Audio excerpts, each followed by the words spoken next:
भक्ति, और जिसके जीवन में मेरी नवधा भक्ति आ जाती है उसके यहाँ 10वां कोई और नहीं, मैं ही प्रकट होता हूँ। अर्थात करदम जी, आपके यहाँ 10वां बेटा तो होगा, लेकिन वो बेटा कोई और नहीं, मैं ही अवतार लूंगा। भगवान ने सारी बात पहले ही बता दी। भक्तों, जैसा जैसा प्रभु ने कहा था, माता देवहूति को लेकर श्री मनु जी महाराज पधारे हैं। दोनों का विवाह हुआ है और 9 कन्याएं भई है करदम जी को, लेकिन 10वां कोई और नहीं, साक्षात जगत नियंता सर्वाधार जगदाधार जगदबंध आनंद निधि भगवान मेरे कृष्ण ने श्री करदम जी के यहाँ कपिल रूप से अवतार लिया है। बोलो कपिल भगवान की, कपिल भगवान की। भगवान कपिल ने अपने पिता को सन्यास का उपदेश दिया है। मई संन्यस्त कर्मणा, सन्यास का उपदेश देकर सन्यास को भेजा है। धीरे धीरे समय बीतता चला गया। एक दिन माता देवहूति ने, उनको तो पता था कि परमात्मा है लेकिन मेरे पुत्र बनकर आए हैं, माता देवहूति ने भगवान कपिल से प्रश्न किया कि प्रभु कृपा करके आप बताओ, मेरे मन में कुछ संशय है। हाँ मैया पूछो। माता देवहूति ने पूछा कि प्रभु कि सच्चा सुख कहाँ है और कैसे मिलेगा? सच्चा सुख, सच्चा सुख किसे कहते हैं आप जानते हैं?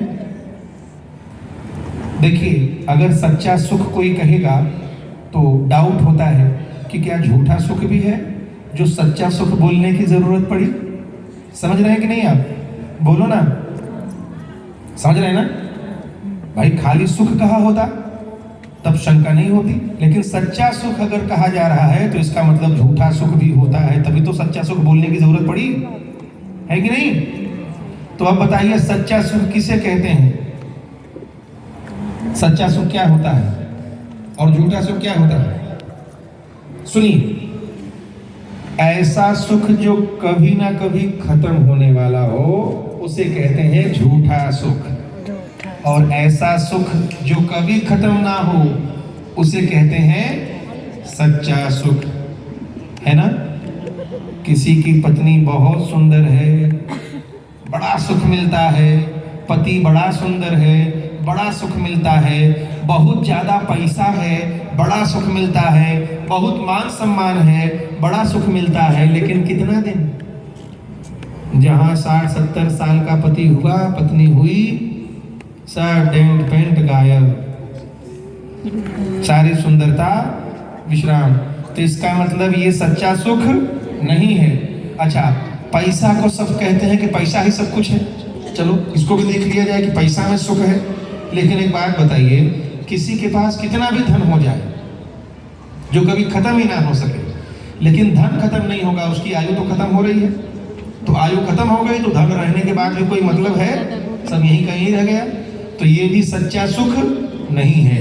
सच्चा सुख वो है जो कभी खत्म ना हो। तो बताइए, संसार में ऐसा कौन सा सुख है जो कभी खत्म नहीं होता? वो है परमात्मा की भक्ति, ध्यान, पूजन, उनका अनुभव। ईश्वर की साधना, तपस्या, भजन में जब आप उनका अनुभव करने लगेंगे तो उस अनुभव का, परमात्मा की अनुभूति का जो सुख है वो सच्चा सुख है, और सारे सुख झूठे हैं। प्रेम से कहिए जय श्री राधे। इसलिए माता देवहूति ने भगवान कपिल से पूछा कि प्रभु बताइए कि सच्चा सुख संसार में कहाँ है और कैसे मिलेगा? तो कपिल जी ने कहा, भगवान ने, मैया सच्चा सुख अगर आपको पाना है ना तो आपको अध्यात्म का सहारा लेना होगा।